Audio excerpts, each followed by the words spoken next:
Hey everyone, Kelly here, and today I would like to talk about the books I read in January. It is like a beautiful day out, as in like it looks beautiful because it's a snow day. I didn't have work today because where I work also has a school, and so are getting like 8 to 10 inches of snow over like last night into today. But the sad thing is that even though it looks beautiful, the winds are so high that the kids can't play outside. Like it's just feels terrible. So yeah, I get to see the nice pretty snow, and get to stay in my nice cozy home and get paid for it instead of being at work. But I don't get to play out in the snow, and the kids don't get to play out in the snow. So I got one kid who is sick and laying in her bed, and the other one taking like an hour-long bath, because what else are you gonna do when you're stuck at home all day? So I thought might as well, while she's taking a bath, go ahead and record what I read in January. So I read a lot because in January, my friend Kara and I from Wild Book Garden, we do the Short Stack Readathon where we read short things. So I ended up reading 12 books in January and started a bunch more that I'll hopefully finish this month. Yeah, so lots of stuff. I had 2 5 stars, which I feel like I haven't had a lot of 5 stars lately, so that was exciting. Like 2 new favorites, a lot of 4 stars, and then I had a few 3 stars. I also had a couple books I did not rate, so let's talk about those first. The one I don't have physically, I just read it as a novella online. It's called The Extra, and I can't remember the author's name. It'll be on the book here. I think it's Annie something, and this is like a little novella that you don't want to know a lot about. It's basically about this like group from a university that are going on a hike, and we are following the leader, and they leave the school with, I can't remember if it's they leave the school with 10 people, and when they get there they have 11, but they remember everyone, so they don't know who the extra is. But that's like basically the whole thing you want to know because it's very, very short. And this one I didn't end up rating it because I just didn't really understand the point of it. I'm hoping, like, it sounds like she might be like writing another one that's kind of following the same, I don't know if it's following the same people or maybe in the same world. So I'm hoping there'll be some kind of continuation, but I don't know. I just didn't know how to rate this because it just kind of, it fell flat for me a bit. So if I was just like saying a number, I would probably give it a 2, but I found myself interested the whole time I was reading. It wasn't until the end that I was like a little disappointed. So 2.5, 3, I don't know, somewhere in there. All right, and then the other one I didn't rate was because I was reading it with my daughter. She's got books that she's reading for school, and I agreed to read them with her so we could discuss them. This is not a book I would have picked up myself, so I'm not going to rate it because it's a sports book. It's a middle grade sports book. It's booked by Kwame Alexander. It's a novel in verse that's about a boy who plays soccer and like his home life, his school life, his life with soccer. And I'm just not a sports person at all. And so I just didn't find this that interesting, but I got to like read it with her and chat with her about it. So there's nothing like wrong with it. Like if you have a kid in your life that enjoys sports, I think that they would like it. It just wasn't something I would have picked for myself. Another thing so these are my 3 stars. This is a book I read with my daughter.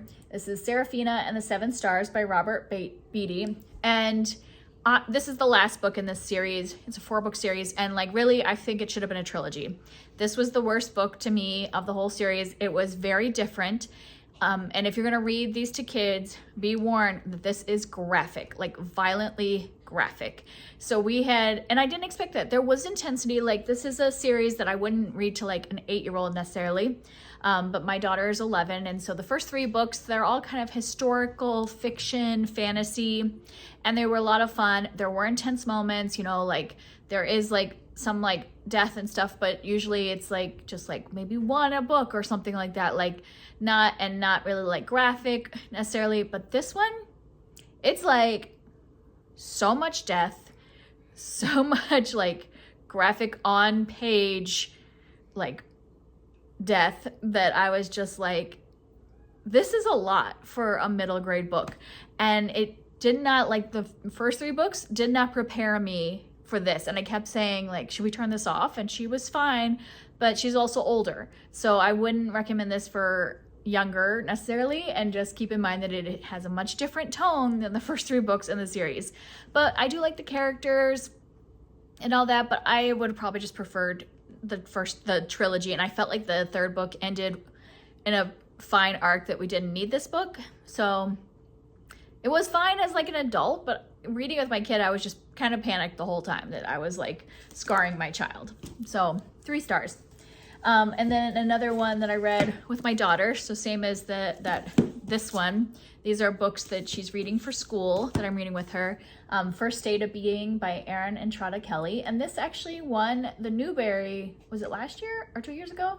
Just recently it won the Newbery, but I just didn't love it. I thought it was fine, but I found it pretty boring and probably would not have continued reading it if I had been reading it with her.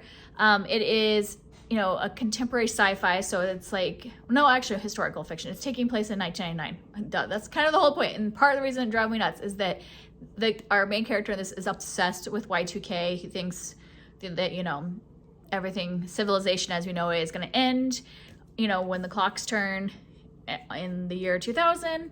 And as a person who, you know, was a teenager at the time, well, I would have been like a senior in high school or whatever.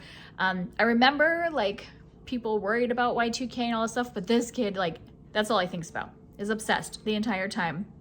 And then like this boy shows up that is from the future, and so it's like sci-fi, but it's also like just kind of about his life and all that stuff and his worries and everything. And there were some fun nostalgia bits, you know, from the 90s that I enjoyed. Yeah, they were talking about reading some Crystal Pike books that I very distinctly remember the covers of those books. I can picture them in my mind, reading them back in like the 90s. But yeah, I don't know. I have not been impressed with some of the Newberries over the last like 5 years that I'm like, was this worthy to be the winner? Not necessarily my opinion, just kind of okay. Nothing like wrong with it necessarily, but I was bored and probably would not have finished it if I wasn't reading with her. And then this is the last one that's like meh before we get to good books. I have Steeped in Stories, Timeless Children's Novels to Refresh Our Tired Souls by Matali Perkins. This is a nonfiction kind of literary criticism memoir type book where our author talks about, is it 7 different books from her childhood? Yeah, it's 1, 2, 3, 4, 5, 6, yeah, 7 books from her childhood that have kind of like shaped her. So there's like The Hobbit and Anne of Green Gables and Heidi and Emily of Deep Valley and all those. And I had waited to read this book until I'd read all of those classics, and I'm glad I had read all the classics, because this definitely like spoils parts of those books, because she's going in depth about them. But I liked the introduction a lot, and then I kind of felt like it should have just been the introduction. So the introduction, she's just talking about the importance of children's literature throughout our whole lives, and rereading some of our favorites from childhood and seeing how our perspectives change as we're older reading them, and just like like reading literature in these formative years of our lives at the beginning can really form some of our like values and stuff like that. But then when she got into the in-depth about each book, I just didn't get a lot out of it. I didn't find it as interesting. It is definitely I didn't know from like necessarily reading the cover and stuff like that and hearing about this, how much this would be talking specifically about Christianity. And so like if you're not interested in that, like she's talking about her faith a lot. And so yeah, which is fine. There's nothing wrong with that. It just wasn't the book. I was looking more for that literary criticism and like look into that, and not necessarily relating it to like spiritual values or whatever. So it was fine. I liked the introduction more than I liked the whole book. All right, let's get to the ones I actually liked. I had a lot of books. There were 4 stars. I had a couple 5 stars. So let's get into the ones I actually enjoyed.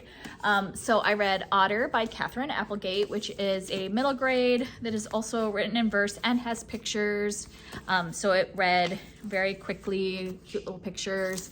And this one was just cute and sweet. We're following this otter that lives in Monterey Bay and gets injured. So it's like both his life as a wild otter and then his life in captivity, being like helped by the aquarium And it's kind of cool because this is based off a true stories about this aquarium that has this program where it basically, like, if a little, I don't know if otters are called pups, like a little baby otter is found and doesn't have like a mother, or the mother's injured or whatever, and the pup needs, you know, someone to raise her, they would have this program where they would give the pup to one of the adult otters in captivity, and that adult otter would teach the pup how to be an otter, and then they would be able to release the pup back into the wild.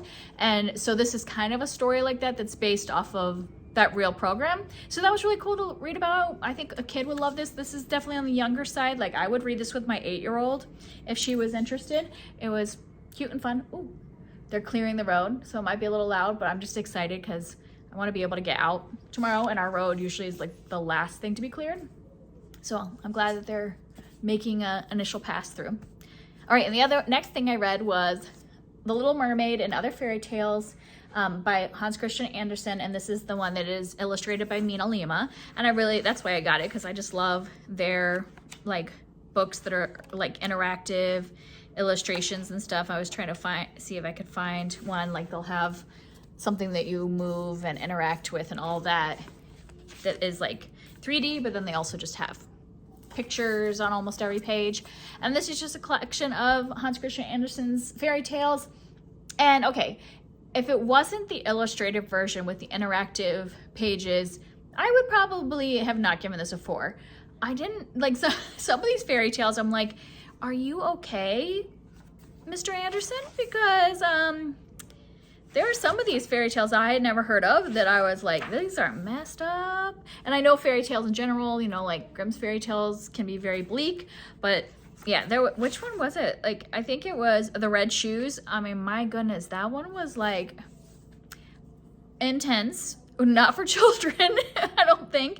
And The Little Match Girl is also like a really like depressing story. So yeah, there are some ones in here that I was like, whoa.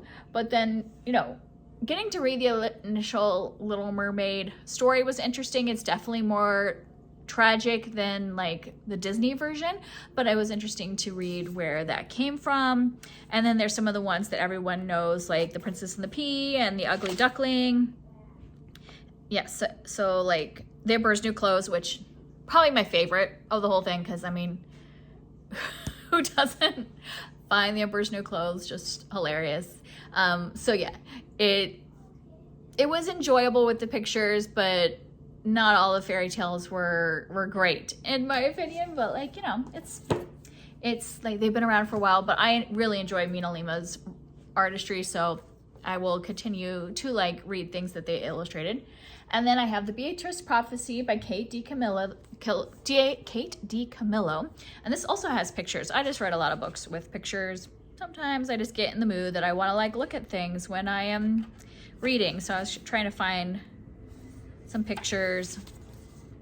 So not like a ton of pictures, but like every once in a while there would be like, you know, every like 10 to 20 pages there's like a picture.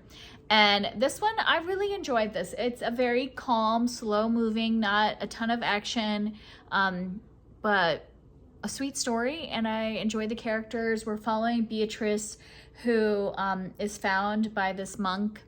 She's like just found in the goat pen with the goat. That was the picture I showed you. And so the monks take her in, and it's kind of like mysterious what her past is, and then we start to learn that as the book goes on. And I really did enjoy Beatrice. I enjoyed the monk, and then later on they meet a boy. I don't remember like any of the the boy or the monk's name, but all 3 of them. And then there's also an older man, and like all 4 of those characters, I really enjoy them and their relationship.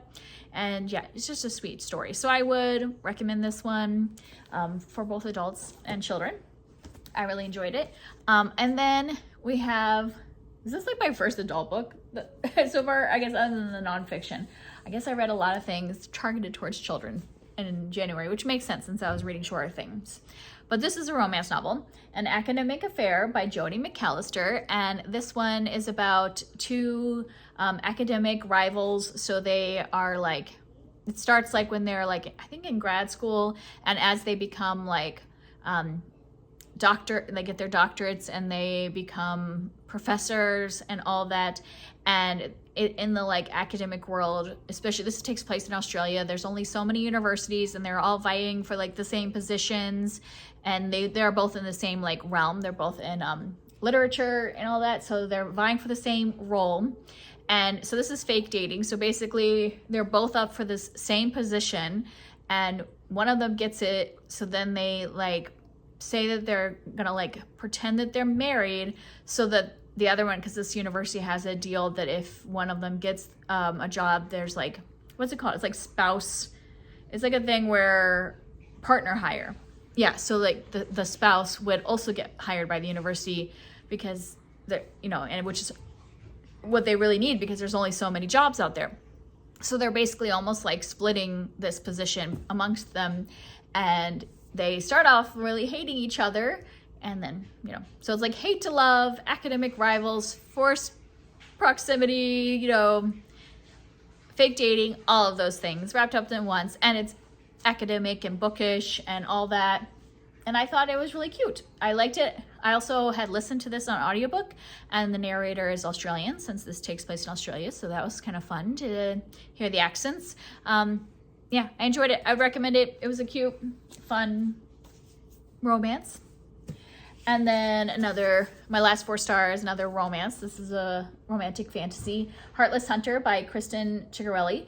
And this one was just fun. If you're looking for kind of like, this is technically YA, though I would say it's a little older YA.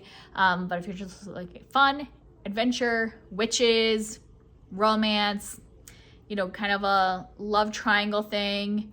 It's 2 brothers, or as in like she's choosing between the 2 brothers. One is her best friend, and one is like the boy that would kill her if he found out that she's a witch, because he's a witch hunter and she is a witch. And it's a secret that she's a witch and all that. So it's a world where witches are being persecuted and hunted down and killed and all that stuff. And so she is a witch secretly.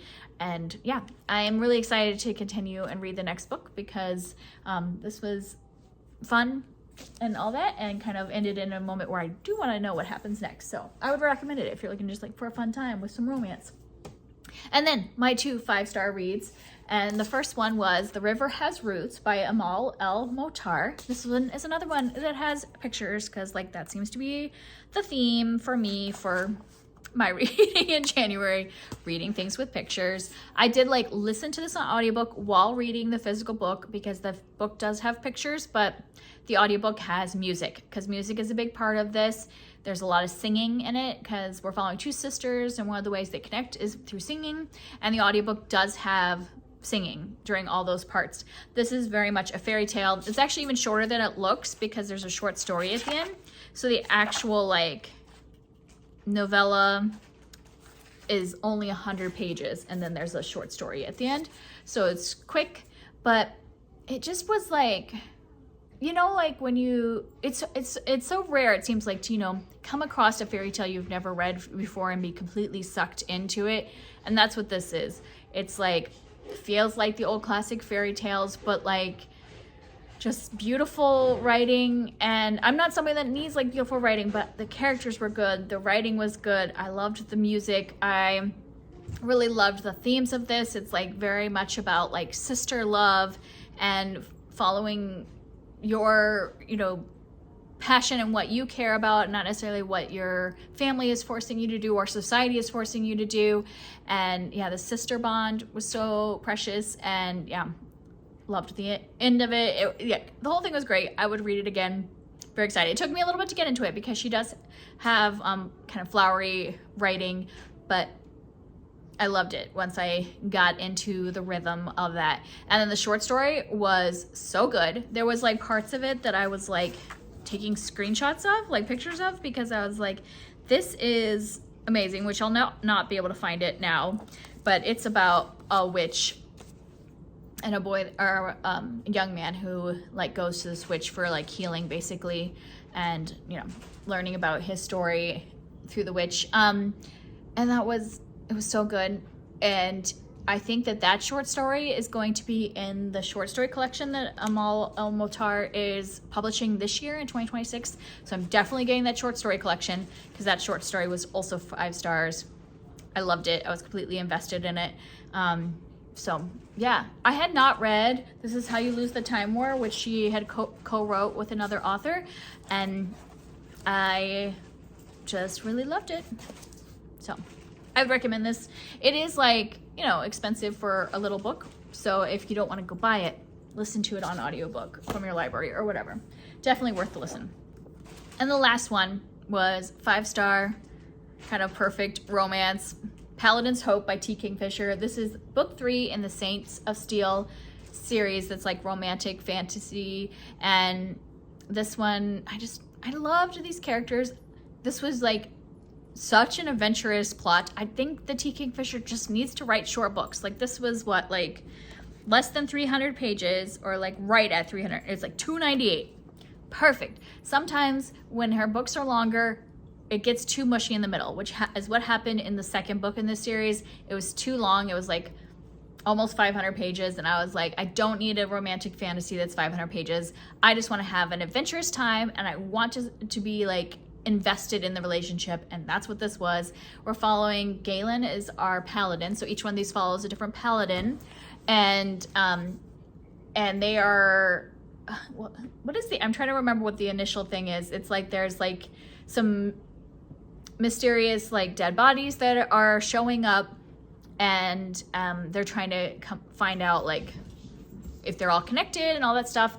And the other thing I love about this is there's a gnoll that is a main character. If you have read anything in this series or the Clockwork Boys series or Sword Heart, then you know what gnolls are. And I've been saying for the longest time that these books need more gnolls. They're basically like badger humans. They're like badger creatures that they're called people because they have, you know, thinking and emotions and feeling, but they're just like big badgers. And love them. And this one has like a main character who is a gnoll. So the gnoll is the like police officer basically who's like trying to find the killer. And our love interest, so we have Galen who is the paladin, and our love interest in this is the coroner, and his name is Piper. And so it's not called a coroner, but that's basically what it is. He, you know, does autopsies and stuff like that. So he's there at the crime scene because, you know, like he does it all. Like he's like the CSI and all that stuff that's like with the gnoll. And so the three of them are going on an adventure to find out where these dead bodies are coming from, because they're coming from upriver, you know, coming down the river. And then they get in a whole big adventure thing, and, you know, the paladin and the coroner fall in love. And I was just like totally invested in their relationship. They're super sweet. And then this one was probably the most adventurous of the 3 books so far, because it's like, you know, it's all condensed in a small package. It was like very intense moments. The gnoll was amazing. What is it? Now I can't remember. What is his name? The fact that I don't remember his name is making me really sad, because he was like one of my favorite characters. Earstripe. His name's Earstripe. I just can't remember names unless they're written on the back of the book, and Earstripe's name is not on the back of the book, but it should be, because it's a selling point that he just is such a cute, and he's totally like a wingman to these two, like totally wants to see them together as well. And I just love Earstripe and would protect Earstripe at all costs. Just like one of my favorite characters from this entire series is the gnoll Earstripe. So now have I like talked about this enough? Loved it. 5 stars. Favorite of the series so far. I gave 5 stars for the first book too. Really love that, and it might just be recency bias that makes me think I love this one more. But yeah, I think because the first 2 follow kind of the same like overarching, there's like an overarching mystery, where this one kind of is its own thing. And I really liked it all in a nice little package. That's what I want T. Kingfisher to do. Stick to writing like novella to short novel length books and getting me invested in relationships and adventure and cute magical creatures. And that's it. that's, I read a lot of things in January, and a lot of things I really enjoyed, some things I didn't love, but you know, even if I don't love them, if I'm reading them with my daughter, I'm not gonna like quit, and I will enjoy the experience of talking about a book with her, even if I don't enjoy the book itself. So that's still a win. So that's it from me, and I will see you next time. Bye.